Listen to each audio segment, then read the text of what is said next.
going to skip the ads. We're going to be talking about stop motion films this time around because the releases of Isle of Dogs, which is the Wes Anderson film that came out recently, and Early Man, made by Aardman Animations. My name is Bradley. With me, as always, is my co-host Ben. Hey. Our fact checker Emma. Oh, hello. And on this episode, our special guest Theo. Hey guys. Theo. Whoop whoop. So, as I said, we're going to be talking about stop motion films today. So, where do we start? What is a stop motion film? Ben, do you want to come into that? Well, I always thought of it as a claymation movie until I was politely corrected not too long ago.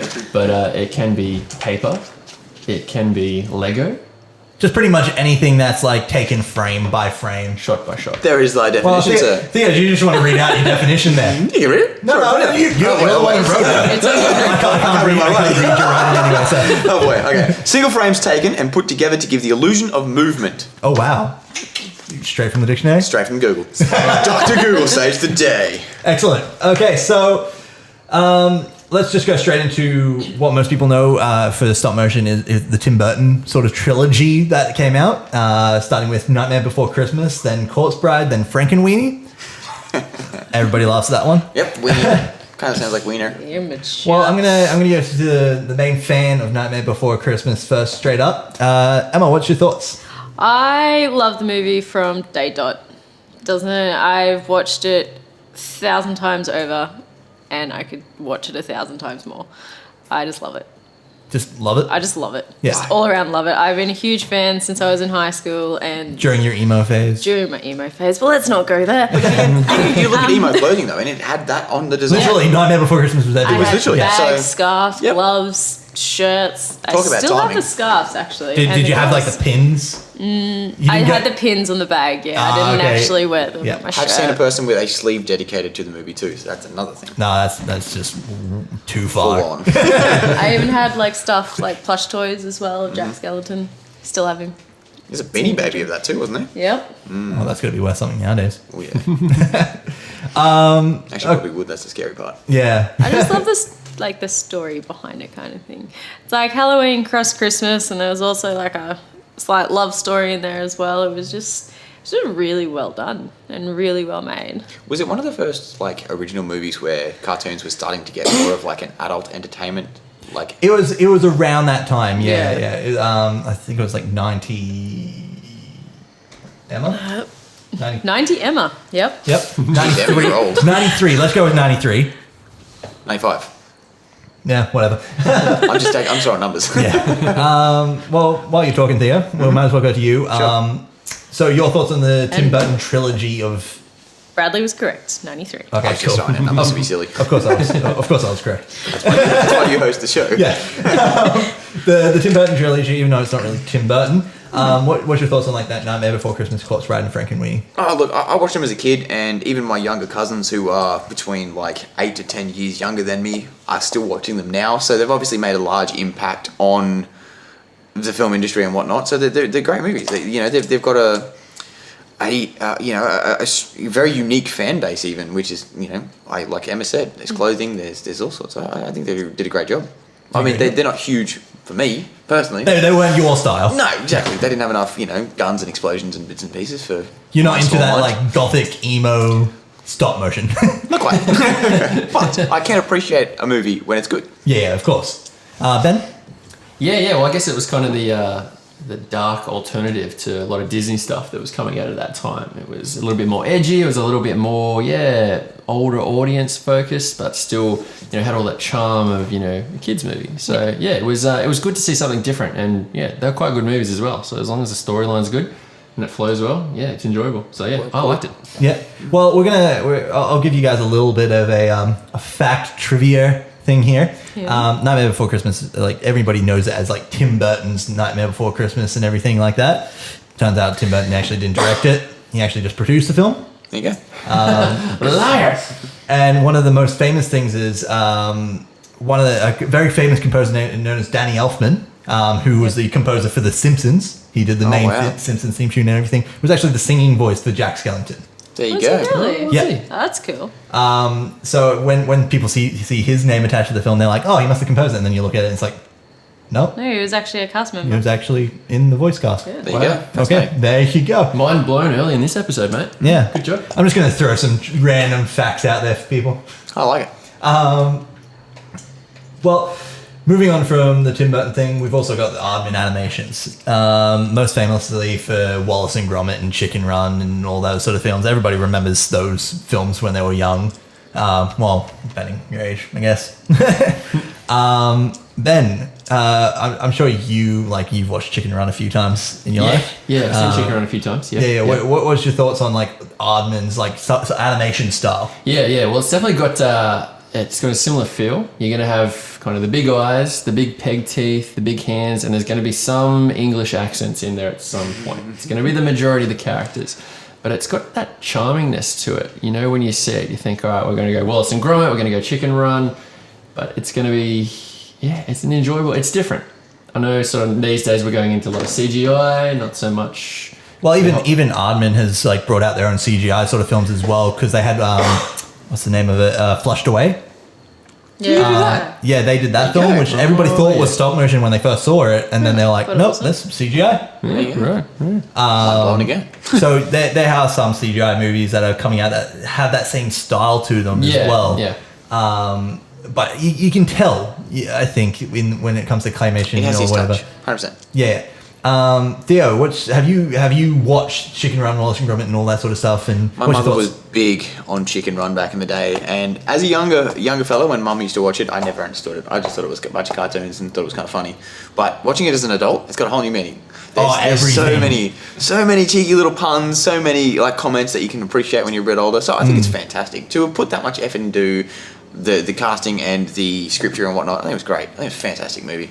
Right, so did you like the casting of Chicken Run with like Mel Gibson as the main character? Yeah. Like, at the time, you had no idea, and then you know, as an adult, you know the names. You watch it again, you're like, wow, this is fantastic. Definitely a good film, yeah. Yeah. Emma?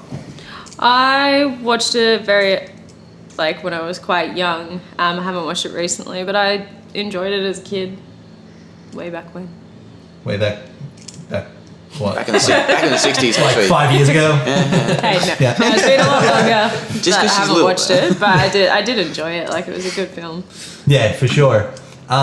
So we'll go from there. Talking about like we all know movies that have been made from stop motion and all that sort of stuff. Everybody's seen it. It's like you got claymation, you got construction paper, you got Legos, that sort of stuff. But I do want to talk about some TV shows that have been made from stop motion techniques, specifically like Pingu, which I don't know how many people can remember Pingu. Apparently everybody at this table though. What else? Gumby. Gumby. Robot Postman. Chicken, if you go to the adult side of things. Yeah. Postman Pat. South Park, when it Postman started. Pat, South Park, all those sort of shows. So Theo, what's your thoughts on seeing the stop motion techniques, the things that would take years to make usually, being made for TV? I think I don't know, like it's a good way to get somebody else's attention because I mean, look, with the way that technology's going, CGI's everywhere, cartoons are everywhere. So to have, like a claymation style thing, like with Robot Chicken or Postman Pat, I think it's great. It adds another aspect, gives you something else to draw your attention, and you can do anything with it. I mean, you can make anything with clay, can't you? So, I think it's quite good. I think it's fascinating, to be honest with you, but I wouldn't have the patience, that's for certain. Oh, like taking one photo after another and spending years trying to make 5 minutes of footage. And all it takes is one photo to be out of place, and you've got to start again. That's the entire sequence done. Emma? Yeah, I think it's a very different way of doing it. I tried to do clay animation when I was in school, and it took us forever just to make 2 minutes worth of footage. Yeah, so so I imagine give it, an hour and a half, I give it to the people that have the patience to do it and make really good films out of it. Yeah, 100%. Yeah. So even that's the thing, even with Shaun the Sheep and all that sort of stuff that's coming out, seeing this content that's turned into a TV show, and spending so much time doing that, you got to give them credit, even if you're not into that content, I guess. Yeah, You still yeah. got to give them that credit that they took the time to make this content for whatever audience they made. And today's generation, to take the time in anything is a good thing. Oh, Yeah. Everything's a all throwout millennials world. nowadays have 2 second time Attention spans. attention span. Butterfly. Yeah. Ben, what's your thoughts? Yeah, well, it's definitely a difficult craft to do. If you're going to go into the film business and think, all right, let's make a movie and just use stop motion with clay. That's so much time and effort going into such a small amount of detail. You have to be so focused to do it. And it's a good throwback to, how it used to be done, 10, 20 years ago.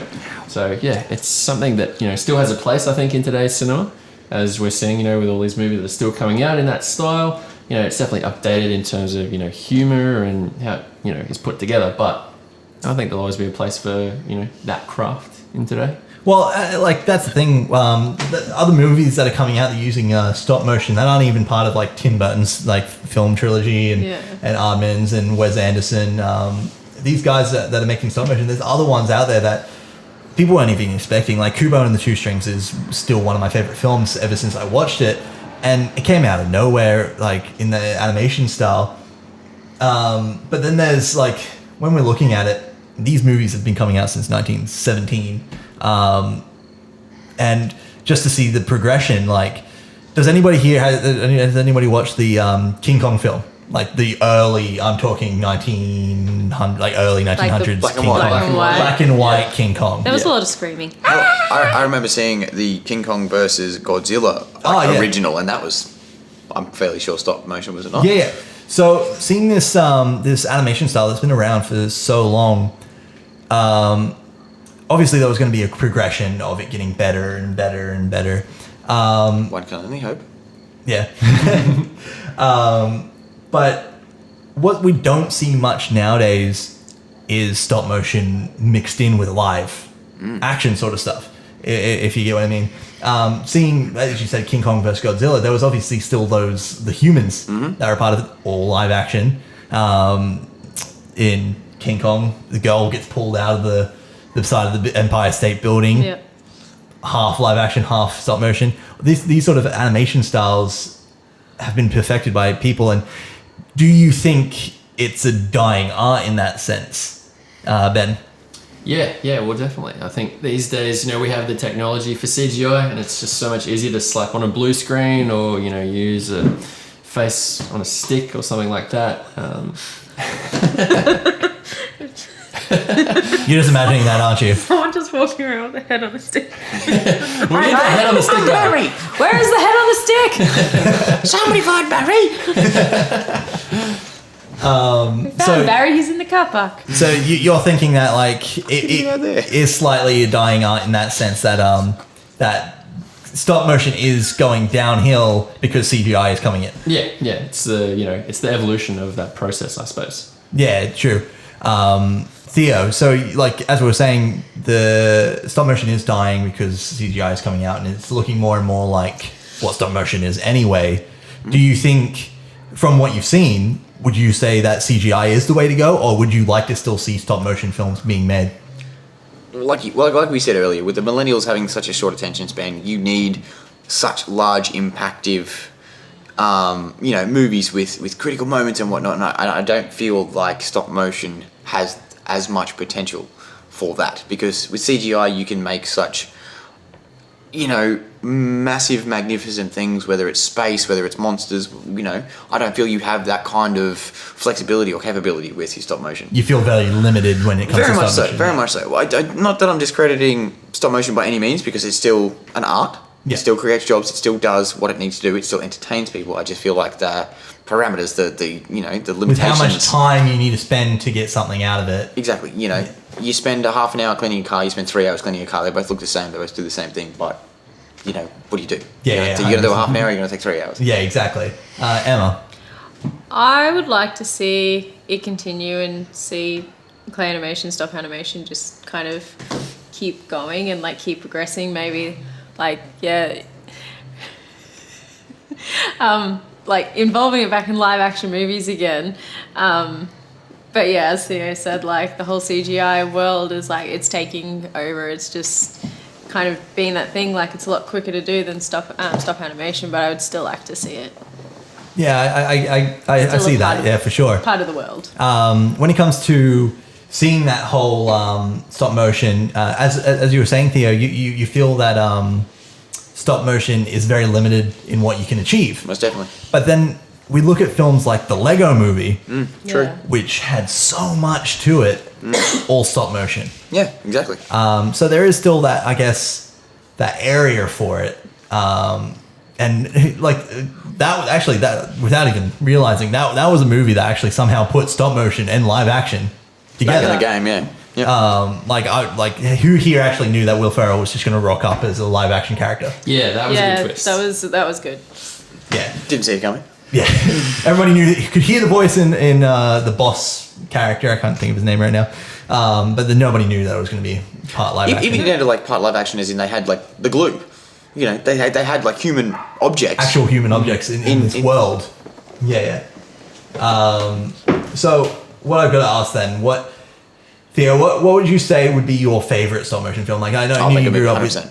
What's that? Lego Movie, 100%. Lego Movie? Lego Movie. So you like even though that the Batman movie has come out and Yeah. all that sort of stuff, you still say Lego Movie. The original, 100%. Yeah. I think the soundtrack alone was huge. I think it was just phenomenal. I loved it. What, just having Lonely Island in there singing everything is awesome and I just everything. think it was fantastic. It just hit every note for me. I must say. And this goes back to last week's episode, I guess, where we're all just massive fans of Chris Pratt. Mm-hmm. And here's another movie with Chris Pratt. Mm-hmm. It's not a coincidence. Mm-hmm. The man can work. Yeah, that's true. What was the TV show he was in? Parks and Rec. Yeah, there you go. And Parks was and Rec. it The Office or something as well? No, Parks and Rec No, was Parks the Was other it? one. Okay. Yeah. Yeah. See? Yeah. It's all the same shows. They all use that handycam sort of format. Yeah. So, Ben, what would you say is your favorite stop motion film? Well, if we're going films, I'd say Chicken Run. Chicken Run? But Dad, I want a pear pie. Exactly. Thank you, Theo. I was waiting for someone to say it. You're welcome. That was just a great movie. You know, you had Mel Gibson back when Mel Gibson was at the top of his game. He played such a good character. But probably favorite. Do you remember Trapdoor? Oh, The 5-minute little kid show. it was like a horror-based It show? was, yeah, a little blue guy who lived in a mansion, and there was a trapdoor down Yeah, the bottom, yeah. and every week something And- would come out of the trapdoor, and every week he'd have to wrangle it. Wasn't there some sort of like ominous narration at the beginning? Yeah, he was below the trap That's the door. one, yeah. Yeah, I remember it. See, now. No. Theo's completely I'm lost. blanking on this. I love it. I'll after the episode I'll show you. Hey, I'm being educated. I like this. Yeah.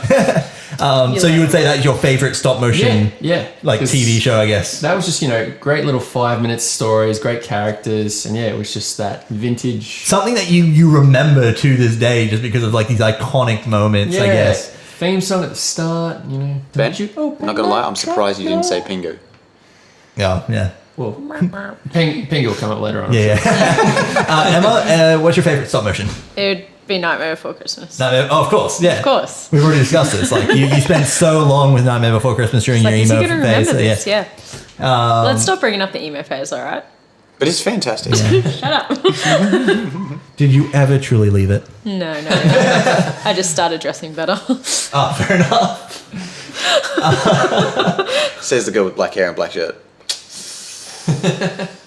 And tattoo. Anyway, Yeah, true. so one of the recent films that came out is a Wes Anderson film, directed film called Isle of Dogs, which is based in Japan, and pretty much all the main characters are dogs on an island, trying to help a little. I don't want to sound racist here. Little Asian boy. Yeah, that's the one. You Anyway, didn't sound racist, so it's okay. yeah, good. It's got actors in it like George Clooney, Jeff Goldblum, Scarlett Johansson, Bryan Cranston. George Clooney's second movie, he was in the Magnificent Fox also, was he not? He was the fox. He was the fox, He yeah, was. yeah. Yeah, so he he's done this was before, which is Fantastic good. Miss Fox. Yeah. So yeah, he's continued on with Wes Anderson making these stop motion films. It's good when you got a relationship. It helps. Yeah, Helps get you the role probably as well. yeah. So there's been some controversy behind this film in a sense, mainly because people are calling it are having racist remarks to it. Some people are saying, why did they make all the dogs have American English voices?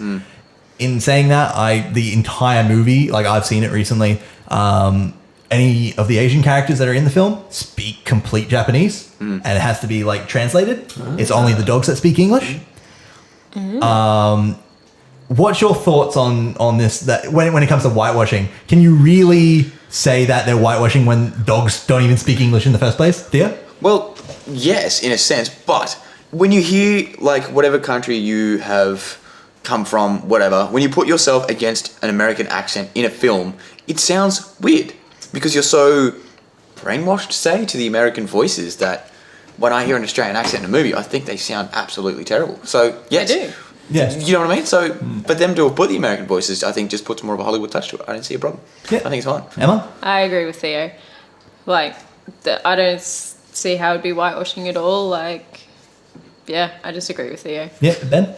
Yeah, well, I suppose, if you're looking at this movie in, say, France, it's going to be dubbed again in French, right? Yeah, so it's not even going to have the American actors in the first place. So it's going to change, for whatever nation or whatever language you speak. So It's only for the English-speaking nations that they're it's like... not like they're picking one group and saying, all right, just for you guys, we're going to make it just for you. It's going to be for multiple nations. It's going to be for different people. So, yeah, I wouldn't take it as a racist thing. It's just... It's just a movie. The internet's being the internet. They troll Yeah, everybody anything. has to like have their Someone has to opinion. whinge. Keyboard That's right. warriors. Yeah, exactly. So one of I'm gonna go back to TV for a split second. One of the greatest, I think, stop motion shows of all time is Pingu. Yes. Yeah. A show that didn't even have English in it. It had What was the language of... it was Penguinese. Oh, so it wasn't a real human being? No, it was Penguinese. You don't speak Penguinese? Oh boy. Oh, this is I learned it embarrassing. as a child watching Pingu. Of course. Yes. He would So- talk and you would talk back. What does Newt Newt translate to? G'day. New. That's literally what it translates to. That's it. That's it. Well, that's disappointing. Yeah, you think that he's saying something Yeah. the entire It's like time. an anticlimax. Nope. Everybody's just like, Noop, "Oh, noop. why is this penguin speaking to me like this? Stop yelling at me. Rude motherfucker. Okay, so we've got Pingu, but then we also had another TV show called South Park, which was completely made with construction paper to begin with. That's where it started. Yeah. Completely different format of stop motion when it comes to that sort of stuff. And I would personally say was actually a very favorite TV show growing up, just because of how rude it was. Like, if you've seen South Park, you understand. Oh, 100%. Yeah. I feel like Robot Chicken is also on the same Robot line. Chicken, anything that's kind of like gone that down, like Adult Swim or anything like that. Yeah. Those sort of cartoon, stop motion cartoons. I'm pretty sure there's like a superhero one that's out at the moment as well in on Comedy Central. I can't. Terrific. Yeah. And like I grew up. Did anybody here have Nickelodeon? Yeah. Yeah. Did anyone watch Action League Now? No, I think my only It was one I part really of. watched It was part of Kablam. Oh, I remember Kalam. Yeah. So that was all stop motion as well. Oh. There was like a flat chick in it as well. Yeah. All those shows were completely stop yeah. motion. And it was back when Nickelodeon actually So could you make don't good realise content. how much of an impact it's got. It's everywhere. Yeah, exactly. And that's what I kind of want to make a point of saying is that no matter how far stop motion films are going to get pushed in the background, like there's still going to be ones getting brought out, I think. I think they'll always be there. Yeah. No matter what it is, like you've got dedicated film companies Yeah. Yeah. for this. You've got Leica, you've got Aardman, you've got these. And I guess in another sense too, if they've been doing it since the 1920s, say, Yeah. they would have picked up an art form. They would have, got a bit of productivity to it, and they would have picked up speed. So it wouldn't take as long as it. So how long do you think a stop motion film that's an hour and a half long would have taken back when they first made one? Oh boy, 2-3 years probably. Well, that's how long it takes to make a film now. Oh boy, Maybe like 5 years. I Who hate knows? to think. Yeah, Jesus, I wonder if there's records of that somewhere. Yeah, that would be actually excellent to find out. That'd be fascinating. Wow. If we do find out, we'll put it in the description underneath this video Yes. 100%. Fact checker. for everybody to Yep. find out. We'll have Emma on that. Yeah, yeah. Yeah. That's your homework. So this might be an early podcast. I don't have much more to say on the stop motion films at this stage. Do you guys have anything you want to mention? I like it how they did. I know I'm bringing back Robot Chicken and South Yeah. Park side No, of it, that's but all it is good that they've tried to make initially what I think would have been a more like child initiative, like of a genre. Yeah. Genre. Genre. Genre. Wow. to make it to appeal to adults. Like I feel like that was good because it broadens the range, it makes it interesting, and if it's something's funny, people will watch it. 100%, and so many kids grew up watching movies and stuff that was stop motion. Yeah, exactly. So that when they get to adulthood, they don't have that anymore. And then like Robot Chicken came along, and they're like, "Oh wow, this is exactly what I remember as a child. Now I get to enjoy it as an adult." And let's be honest, if we've all had a couple of drinks and watched Robot Chicken, it is almost funnier, which I didn't think was possible. Yep. Yeah, It is definitely funnier. Definitely. So we're gonna wrap up the podcast, but not without finishing off our pizza quiz. Oh man. We've got time for another pizza quiz. We've got 8 questions that we're going to be asking Emma tonight. I knew this was coming because you didn't send me the link to it. So I hope. Well, if you knew this was coming, you better have prepared. Oh, I've been listening to you. I'm like, oh god. I've tried to mention everything I know. that's in here, so I hope you know. Look, I'm sorry to everyone out there if I don't do very well at this, but One of the main hosts not even getting like 6 would be bad. Yeah. Theo's going to replace you. I'm going to aim this for is your like trial. 5. I'm going to aim for 5. 5. Okay, we're gonna get you an average score, hopefully. Yeah. So I'll be asking questions. So will Ben, because he's the person that I got to replace you this time around. Payback for last week. I wouldn't worry about it. I would not worry about it at all. Stop! Okay, so 8 questions as always. You know the drill. I'll actually give the timer to Theo. Oh, don't give it to him. He'll be our timer Don't flip it upside manager. down yet. It's okay. So I'll start off the questions. You go second. Yep. We'll go back and forth. We'll let you know if you're right or wrong. You can pass at any stage. Wonderful, thank you. Excellent. I like that option. Okay, Theo, count us down and we'll start. 3, 2, It's giving me anxiety. 1. Okay, question 1. What claymation duo was made super famous by Aardman Animations? That should. Walter Can't Brother? answer. You're not meant to answer there, Theo. But we're gonna take that as a yes. Emma has got 1. All right. Yes. Next question. What 1933 giant monster film famously merged stop motion with live action? I don't know. I'm so terrible at these. We've only mentioned this the entire time around. Yeah, I know. It's not Nightmare Before. No, it's not Nightmare Before Christmas. Yeah, it is. 1933. 1930. Oh shit. Merged live action with stop motion. King Kong. There you go. Thanks, Theo. Wow, Theo's really helping out with this one. Not supposed to give it away, do I? What was the title of the 2014 film made entirely using Lego? Lego movie. Yes. Yay! What famous composer didn't compose Nightmare Before Christmas, but instead was singing voice of the main character? Got a little Danny, bit to go. is it Elfman? Yes, Yes. we'll accept that. Number 5. What year was Chicken Run released? Hey, get off your phone, no cheating. 2000. Yes. Ah, stitch up. Who played the main character from Fantastic Mr. Fox?